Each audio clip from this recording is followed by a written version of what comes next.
Welcome to another episode of Africa Update, reaching you from our studios in Abuja, Nigeria's capital. And this week on the program, we'll be taking a look at happenings on our beautiful black continent. To stay with us, we'll be right back. Welcome back to Africa Update. I'm your host, Chiamaka Nwafor. This week, we'll be taking a look at some issues that happened, very quite pertinent issues. As you're well aware, the issue of the Rwanda-Congo situation, and US President Donald Trump has decided to wade in, and as of Friday, there's been a deal that has been signed. Still over in Guinea Bissau, elections were supposed to be going on well, but apparently a coup happened. And now the president or former president has absconded and left the country. And so we'll take a look at a fallout of what happened from the G20. America still didn't show its face. And Trump is saying something about barring South Africa from attending the summit next year in Miami, Florida. These are the issues we'll be looking at today in the studio on the program, and joining me right here in the studio is Professor Mukhtar Imam. Thank you for having me. Thank you for joining us and sharing your insights with us today. Let's start off with the deal, the Congo-Rwanda deal. So let's start with that. Now, the leaders of the two countries, Paul Kagame and President Felix Tshisekedi, have signed a peace agreement in Washington, D.C. on the 4th of December, and was brokered by United States President. The pact, now sometimes will be referred to as Washington Accord, built on a prior June 2025 agreement. It commits the parties to troop withdrawal, disarmament of militias, reintegration of non-state armed groups, return of displaced persons, and a joint security coordination mechanism. So equally a plan for a regional economic integration framework involving infrastructure, mining, and development was also included, aiming to link peace with economic opportunity, especially given the region's rich mineral resources. Now, these are the issues. What do you make of this new peace deal? Do you think it has what it takes to stand the test? Well, it's in the offing. It's a deal that has been signed. It's symbolic. No doubt it has made some significant impact as far as the conflict is concerned. But the reality is it might not necessarily bring an end to the conflict, seeing, of course, the realities on the ground. While Tshisekedi and Paul Kagame were in the White House signing the deal, the M23 rebels were still carrying out attacks in Eastern Kivu, that's the Eastern Democratic Republic of the Congo. Yes. So the realities on the ground are stark. The realities on the ground is a sharp difference from what we're witnessing in as far as the diplomatic engagement ongoing is concerned. So while, again, like I said, that is symbolic, I do not see that bringing an end to the conflict. Reason being that, you see, the peace agreement or accord doesn't really take into cognizance the realities on the ground. It doesn't really factor in the people who are most affected by the conflict into the configuration or architecture of whatever agreement that has been signed, particularly in the White House. As far as efforts by the Qataris, which was essentially the prelude to what we're witnessing in the White House today is concerned, that was more people reflective. Trump is essentially, I would say, a transactional guy who is trying to commercialize this venture of going into agreement and seen as being the guy who is trying to bring peace across the world.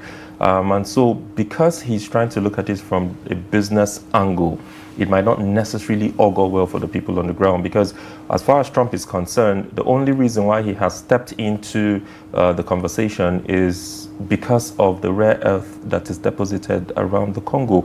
And all that matters to Trump is how much of that comes to himself and to the United States. And so you see where you have people looking at this from that angle, and these are people who are supposed to be arbiters, it's going to be quite difficult having that translate into bringing any normalcy on the ground. So, as you said, well, the caption of the story when I read it earlier was Trump, helps peace deal in Washington while fighting still continues. Are we going to see the M23? Will this deal in any way have any effect? Will it bring them to actually drop their weapons? You know, seen as Trump again said, bringing an economic agreement to the conversation. Maybe if these two parties start doing economics or something, or having an economic relationship better, this might help. Do you think that would influence the M23 and the non-state actors to actually drop their weapons? Well, the reality is, you see, the conflict actually is deeply rooted. It is multifaceted, it is multidimensional. It goes beyond just what we're talking about here or what has been talked about in Washington. The reality is, until and unless the root causes of this conflict are addressed, until and unless realistic conversations are heard, as far as Rwanda backing and supporting the M23 is concerned, as far as Tshisekedi's position in all of this is concerned, all of these dates back to the period of the genocide in Rwanda. So you see, it requires a lot of unraveling, it requires a lot of honest conversation, it requires the parties involved in the conflict itself coming together to, you know, bring the people together and have an understanding on how to make progress. As far as the economic integration, as far as economic relations is concerned or are concerned, you cannot have any kind of economic relationship with a neighbor that you have some level of apprehension or some level of mistrust towards. And so, you see, the reality is people-to-people diplomacy counts significantly in this conversation. And on the ground, the people still do not see themselves as one. And so it's going to be quite difficult for you to have any meaningful economic relations where this sort of relationship on the social level still has not been addressed. It is akin to what you're having in Palestine. You know, the Palestinians are very apprehensive of the Israelis and vice versa.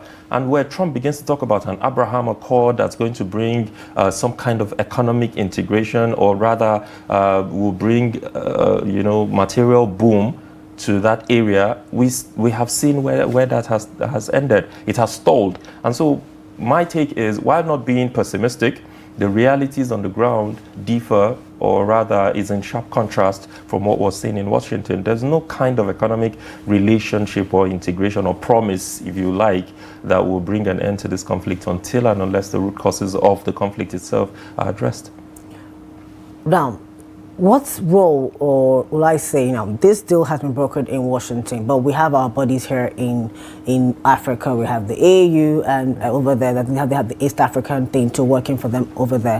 What role could these bodies do to see that this accord is implemented? Because a unified Africa is better for everybody in the long run. Absolutely. So how do they come into play? Well, you see, this crisis we're witnessing in the DRC is an African problem, and it will take Africans to resolve that problem. And like you said, you see, this is a time where we need to begin to think along the path of Africa for Africans.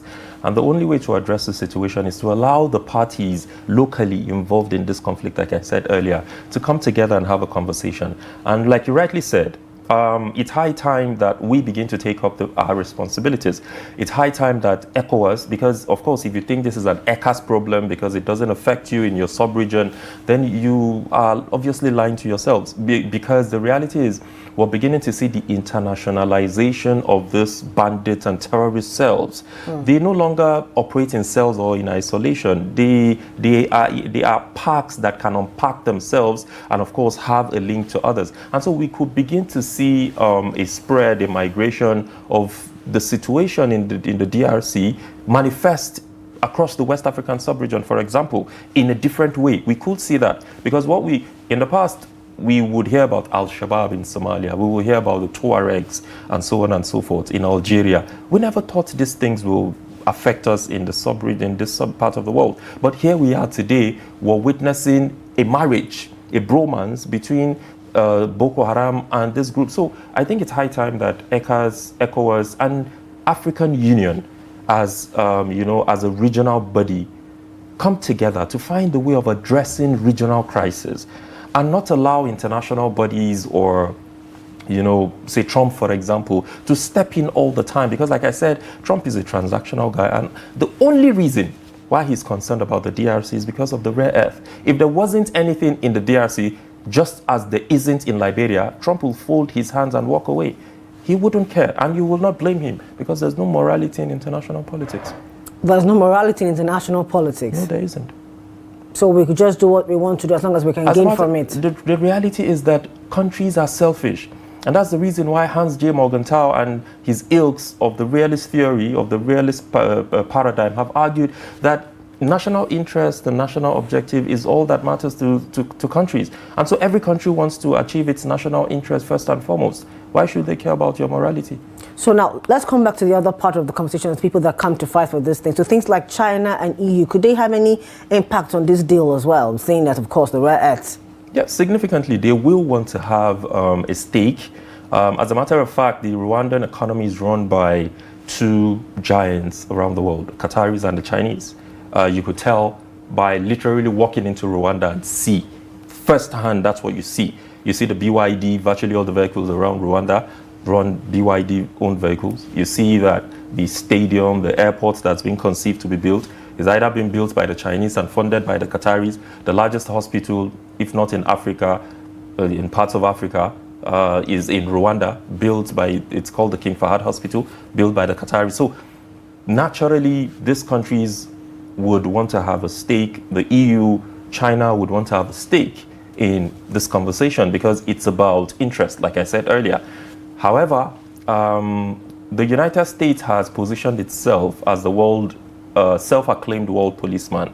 And so wherever you have this sort of crisis where, again, there are certain things to benefit from, the United States tends to step in, and exert itself.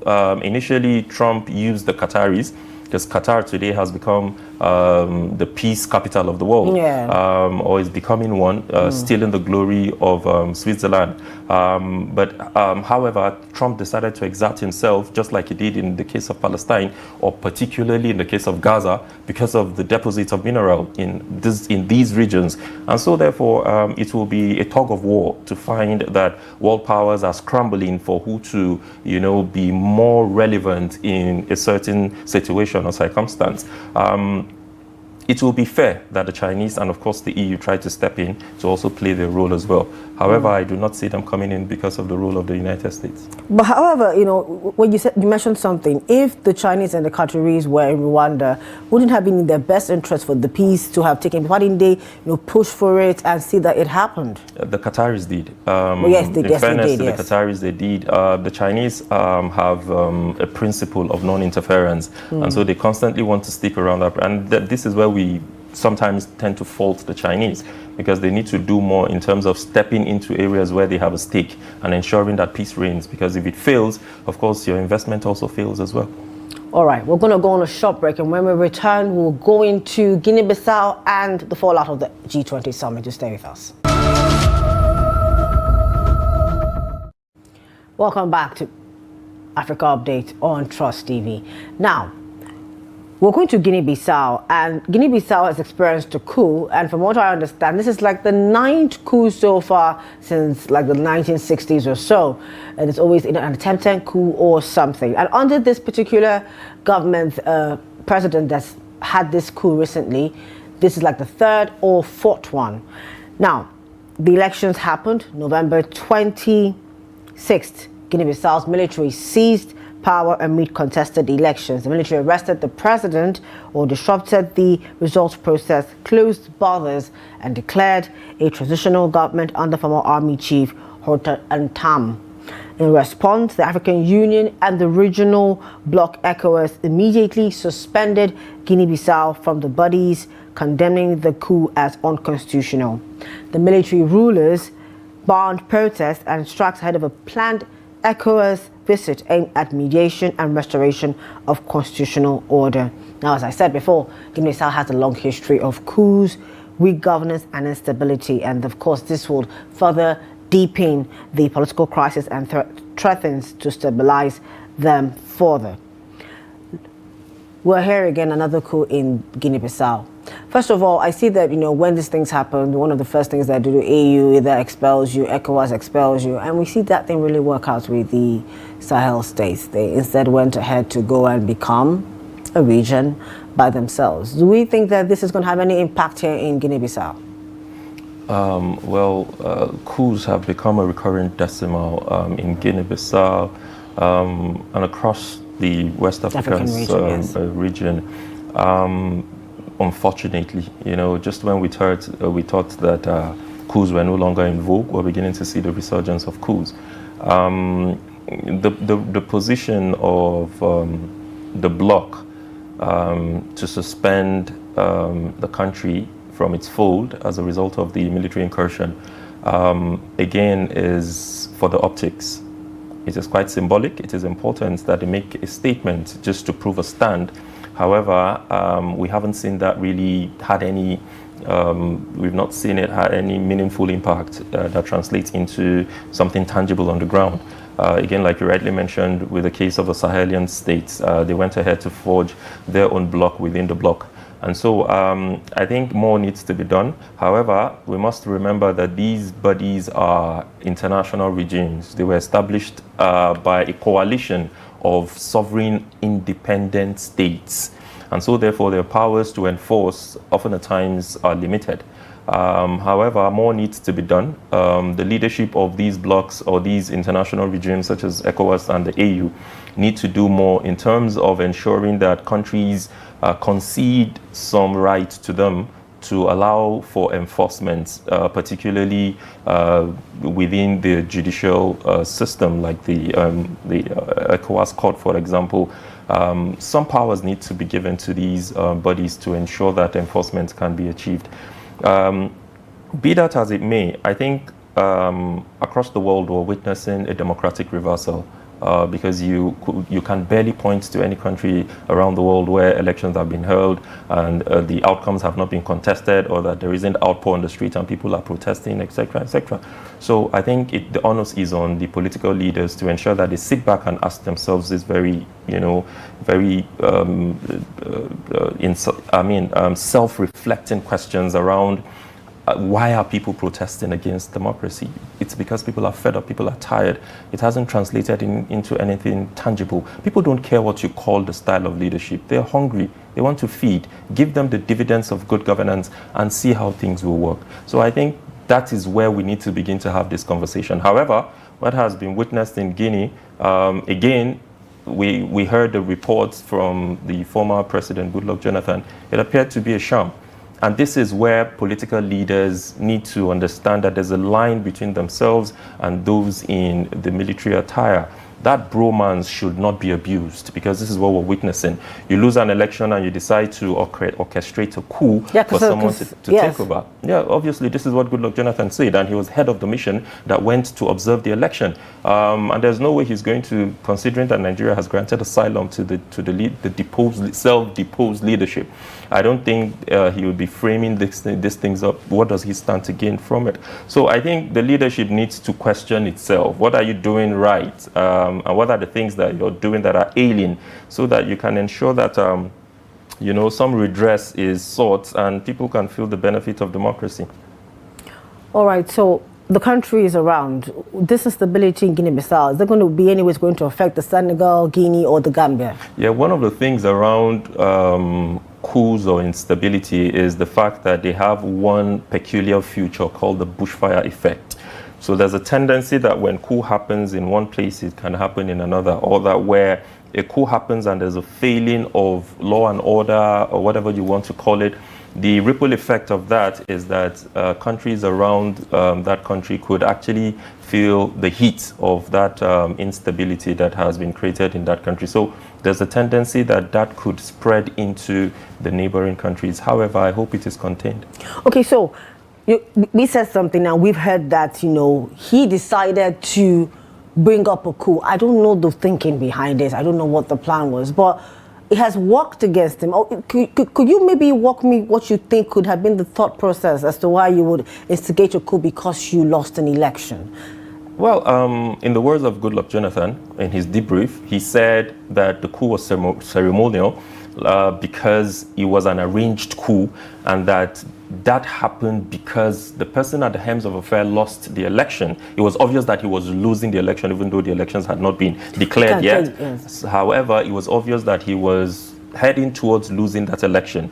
And so therefore, he himself handed over power to the military hierarchy and absconded. It was obvious that he did not want to concede. He did not want to lose the election. And this is where people need to understand that there's the absolute need to draw the line between yourself as an individual and the office. You're not the office. So learn to understand that you must let go. You must relinquish power when the time is right. But because of the sit-tight syndrome that is embedded in African leadership, letting go of power becomes a problem. And that's why Paul Biya wants to die in office. That's why we had the case with Umar al-Bashir. That's why we had the case with Mobutu Sese Seko. That's why we had the case with Nasingbe Eyidema. That's why we had the case. That's why we've been having this recurrence across the African continent. People want to hold on to office and die there for whatever reason. It's unfortunate and sad. Okay, so Mbalo decided that, oh well, I've been in power, it's my right to be here, and I must find a way to be here. However, his plans worked against him. Let's go back to the fallout of the G20 Summit. As we all know, America decided not to show face. They kept to their word, and said they would not show face at that meeting.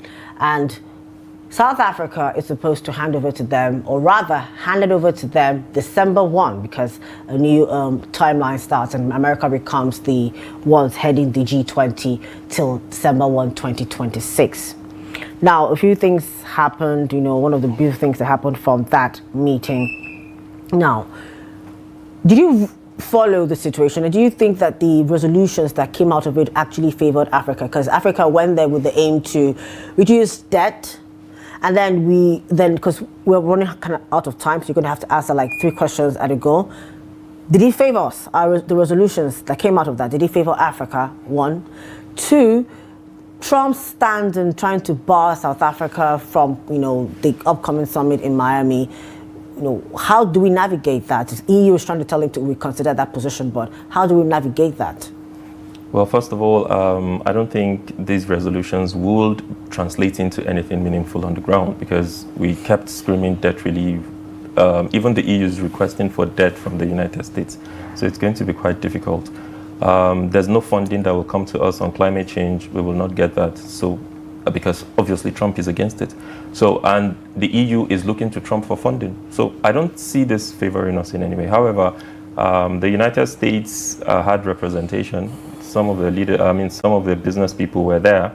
And so it was a good outing, and I hope that the United States will reconsider not allowing the South Africa into the US for the next one. Now, so do you think that the G20 Summit can become a turning point for embedding African voices in global governance, or will structural inequality still persist? No, it will not. Structural inequality will still persist. Because it's the G20, we're not part of that. If we want to solve our problems, it has to be Africa for Africans. Remember what I said, international politics has no morality. Nobody cares about you. So you need to sit up and speak up for yourself.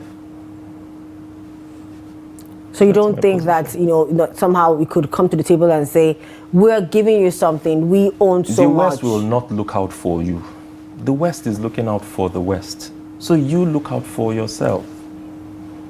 And there is absolutely no way you're going to get any kind of debt relief. There's no way you're going to get debt restructuring. The structural imbalance that exists as far as the lopsidedness of trade imbalance and whatever within the international system, it will continue to remain that way. We need to return back home. We need to begin to develop ourselves. The group of less developed or whatever less developed countries we want to tag ourselves need to come together, foster a common currency, seek a common market, ensure that we trade amongst ourselves, find a way to keep these resources here. Success stories are out there. China did it. Singapore did it. They didn't do it with the support of the West. The West will not come to your aid. The problem of Africa is for Africans. Nobody is coming to save us. So, yes, I get what you're saying, and I really do actually agree with you. We need to look inwards, come back home, and as I always say at times, I think we should do what China did. Build up a wall, lock it up for the next 30 years or so. It might be painful, but at the end of the day, we'll be better for it. As we can see, that they are better for it. Now, but how do we now, kind of balance global competition? We have the US, China, EU. Everybody's here somehow upon we're such a amazing set of people, but everybody just keeps finding themselves coming here, trying to take a pie and all that from us, while protecting the sovereignty of Africa. Well, you see, 3 things have kept the world from from sliding into a third world war. And one of the most important is what is called the growing interdependence among nation states. No country can live in isolation. You will always have people coming in trying to relate with you bilaterally or multilaterally. These things will always be there. Diplomacy is about bargaining. There will always be the need for you to engage with other countries. However, we must understand that the idea of holding on to traditional allies has not worked for us in the past and will not work for us today and going into the future. Okay. If anything, we need to seek new allies. They are contending rising world powers such as the UAE, such as Qatar, such as... Let's look eastwards and ensure that we balance this conversation. That way, perhaps we will be able to meet them like kings meeting kings. But we constantly go back to these traditional, so-called traditional allies who have never been there for us and will never be there for us. It's not going to work. It's high time we wake up. All right, you heard the professor. It's high time that Africa wakes up and takes the bull by the horn and do what is important for itself. Look inwards, build inwards, make Africa great again. And that's it for Africa Update this week. For more of our programs, news and documentaries, do well to follow us on social media platforms and on our YouTube live stream. I've been your host, Chiamaka Nwafor. Same time, same place next week. Bye for now.